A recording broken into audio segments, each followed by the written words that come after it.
Baik, ini adalah soal yang kedua. Soal sebelumnya kita sudah mencari perbandingan radius pasir 1 dan radius atau jari-jari pasir 2 ini.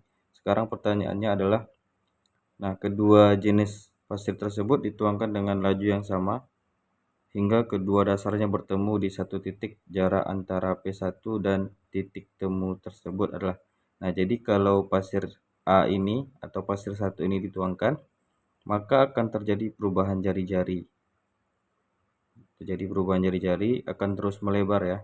Begitu juga dengan pasir B ini atau pasir yang kedua akan terus melebar. Ini anggaplah seperti ini. Dan diketahui bahwa jarak antara pusatnya P1 dan P2-nya adalah 10. Jadi jarak P1 ke P2-nya itu adalah 10. Nah, jadi di soal sebelumnya kita sudah mendapatkan R1 banding R2.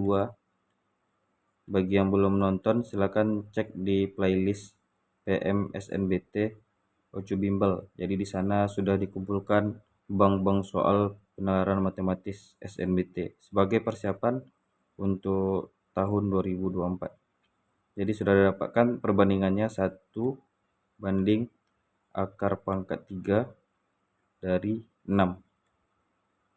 Nah, jadi kita jika dia terus membesar dan jaraknya itu selalu tetap tidak berubah pusatnya ini, jadi kita dapatkan bahwa R1-nya ditambah R2 itu sama dengan 10.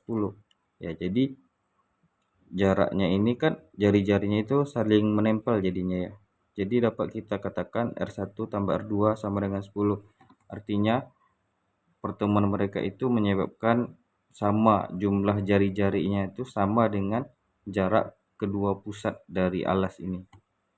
Jadi kita dapatkan R1 tambah R2-nya itu sama dengan 10. Nah, dari persamaan yang sudah kita dapatkan di soal pertama, bisa kita buat R2 itu, ini kita kali silang saja. R2 itu sama dengan R1 akar pangkat 3 dari 6.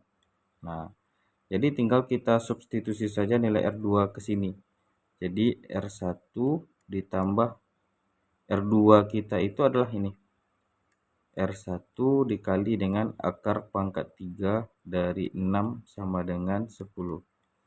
Nah, jadi R1-nya bisa kita keluarkan.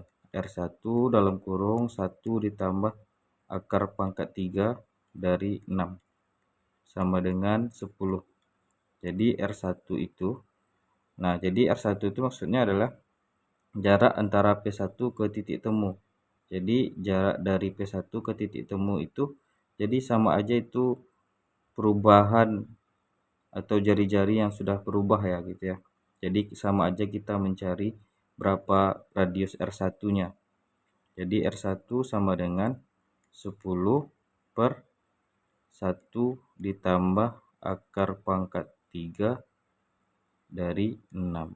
Oke, sudah kita dapatkan. Jadi jarak antara P1 ke titik temu tersebut itu sama saja kita mencari nilai dari R1-nya, yaitu 10 per 1 tambah akar pangkat 3 dari 6 ada di option yang D.